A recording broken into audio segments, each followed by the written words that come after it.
Shalom, puji Tuhan, kita bersyukur untuk waktu yang indah ini. Kita ada waktu untuk akan bersama-sama merenungkan kebenaran firman Tuhan. Dan kebenaran firman Tuhan yang akan kita renungkan bersama pada hari ini itu terdapat dalam 1 Timotius pasal 4 ayatnya yang ke-8. 1 Timotius pasal 4 ayatnya yang ke-8. Firman Tuhan berbunyi demikian. Latihan badani terbatas gunanya, tetapi ibadah itu berguna dalam segala hal karena mengandung janji, baik untuk hidup ini maupun untuk hidup yang akan datang. Puji Tuhan. Tema renungan kebenaran firman Tuhan kita pada kali ini yaitu investasi yang bernilai kekal. Investasi yang bernilai kekal. Nah, Bapak, Ibu, Saudara-saudari yang dikasihi Tuhan, apa sih itu ibadah? Secara umumnya, ibadah yang kita ketahui itu mungkin seperti ibadah yang biasanya kita lakukan di gereja pada hari Minggu atau persekutuan-persekutuan organisasi seperti organisasi prakarya, kawan, pemuda-pemudi, remaja, sekolah minggu, dan lain sebagainya. Tetapi ibadah yang dimaksudkan Rasul Paulus dalam suratnya yang ditujukan kepada Timotius ini yaitu diterjemahkan dari kata Yunani yaitu eusebeia yang berarti hidup dalam kesalehan dan hidup yang menghormati Allah. Hidup dalam kesalehan dan hidup yang menghormati Allah. Ibadah bukan hanya sekedar kegiatan seremonial saja, seperti yang saya katakan tadi, yang biasanya kita lakukan di gereja. Tetapi ibadah itu juga mengenai gaya hidup kita, gaya hidup yang mengutamakan Allah dalam segala hal, baik itu dalam pikiran kita, perkataan kita, perbuatan kita, dan lain sebagainya. Mari Bapak Ibu jemaat Tuhan, saya akan membawa kita untuk melihat latar belakang dari surat 1 Timotius ini. Hanya sedikit saja. Surat 1 Timotius ini itu ditulis oleh Rasul Paulus dan dikirim kepada anak rohaninya yaitu Timotius. Timotius sedang melayani sebagai pemimpin jemaat di Efesus, sebuah kota yang penuh dengan ajaran sesat, penyembahan berhala, dan tantangan terhadap ajaran yang benar. Tujuan Paulus yaitu memberi arahan pastoral, memperingatkan soal ajaran sesat, serta menekankan pentingnya karakter, ibadah, dan kepemimpinan benar dalam jemaat. Kepemimpinan yang benar di dalam jemaat. Nah, mengapa Paulus mengirim surat ini kepada Timotius? Yaitu untuk menguatkan Timotius yang masih muda, yang pada saat itu berhadapan dengan banyak tantangan rohani. Dan juga Paulus mengirim surat ini kepada Timotius agar Timotius tidak hanya fokus pada ajaran benar, tetapi juga menjadi teladan dalam hidupnya, yaitu dengan beribadah kepada Allah.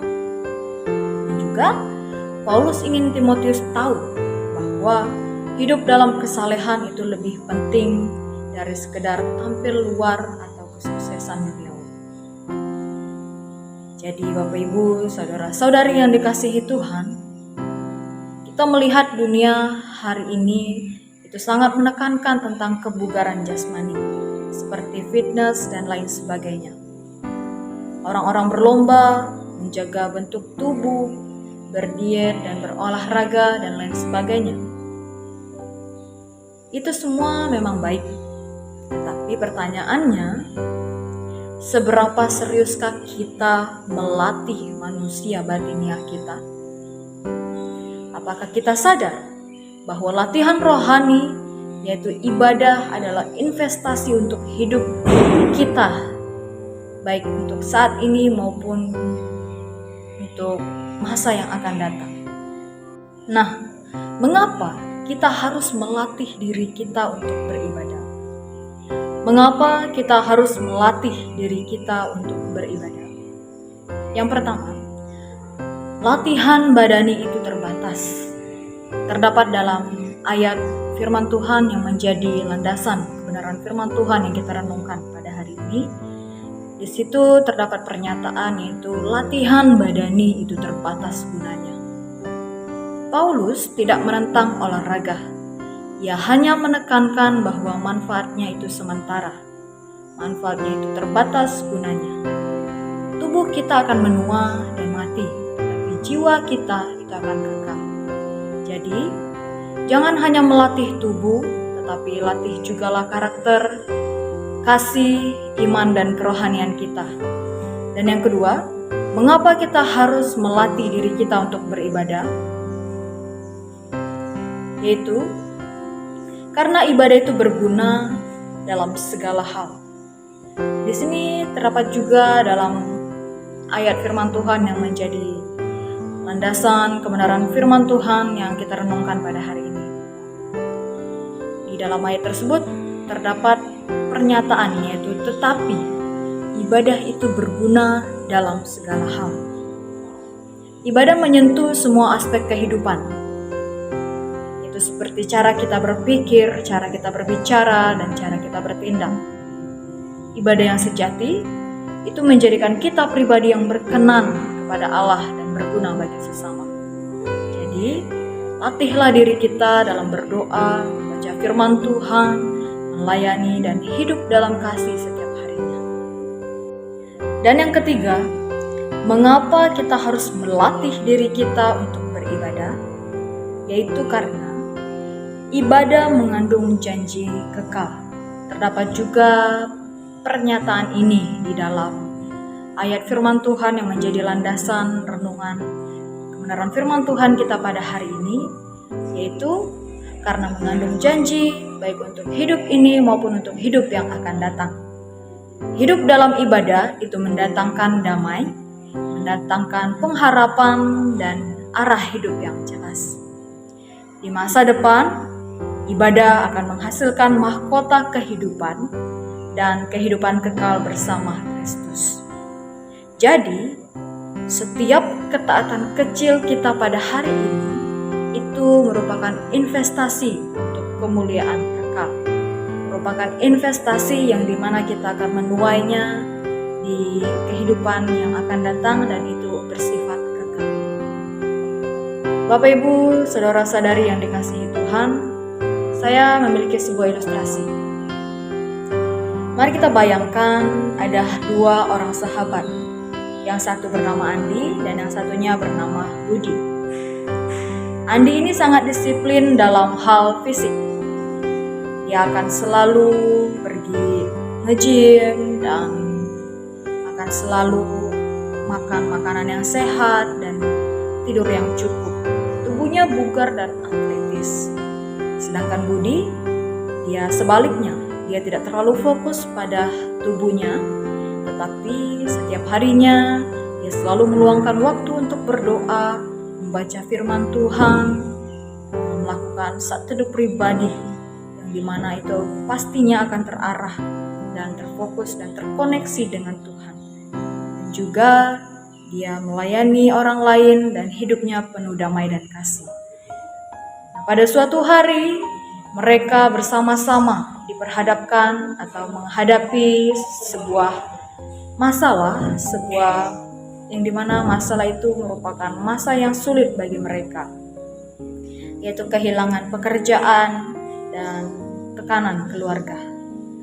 Andi yang kuat secara fisik, dia pun mulai stres, mudah marah dan kehilangan arah. Berbeda dengan Budi. Walaupun jasmani Budi tidak sekuat Andi, tetapi budi dapat tenang dan sabar penuh pengharapan. Nah, mengapa? Karena budi, dia sudah melatih batinnya melalui ibadah yang dilakukan setiap hari. Maka dari itu, ia pun kuat secara rohani. Latihan badani memang penting, tetapi saat badai kehidupan datang, yang paling menolong kita untuk bertahan itu adalah kekuatan rohani yang terbentuk melalui ibadah yang kita lakukan. Kesimpulannya, ibadah itu bukan hanya sekedar rutinitas minggu pagi seperti yang biasa kita lakukan, tetapi ibadah yang dimaksudkan oleh Rasul Paulus dalam suratnya yang diberikan kepada Timotius ini, yaitu ibadah itu merupakan gaya hidup yang berakar pada hubungan yang intim dengan Tuhan. Ibadah yang dimaksudkan Rasul Paulus di sini ialah gaya hidup yang berakar pada hubungan yang intim dengan Tuhan. Dunia menghargai apa yang terlihat, tetapi Allah melihat hati dan kesetiaan kita dalam hal-hal rohani. Latihlah diri dalam kesalehan, yaitu dalam beribadah, karena itulah yang akan bernilai kekal. Implikasinya dalam kehidupan kita sehari-hari, kita secara pribadi, yaitu marilah kita jadwalkan waktu untuk membangun kebiasaan rohani setiap hari, seperti berdoa, merenungkan firman Tuhan, dan mengadakan saat teduh pribadi di mana kita benar-benar berfokus dan terkoneksi dengan Tuhan. Dan juga marilah kita berusaha untuk senantiasa bersyukur setiap harinya. Dan implikasi bagi kita di dalam keluarga, yaitu marilah kita ciptakan budaya ibadah di rumah.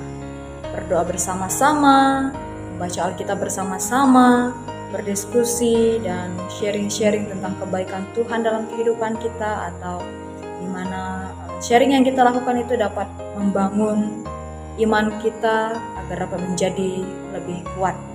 Dan implikasinya dalam kehidupan gereja dan masyarakat, itu jadilah teladan dalam perkataan kasih, dalam kesetiaan. Hidup kita itu merupakan kesaksian, jadi pancarkanlah karakter Kristus. Baik, sekian renungan kebenaran firman Tuhan kita pada hari ini. Mari kita berdoa. Shalom, terima kasih.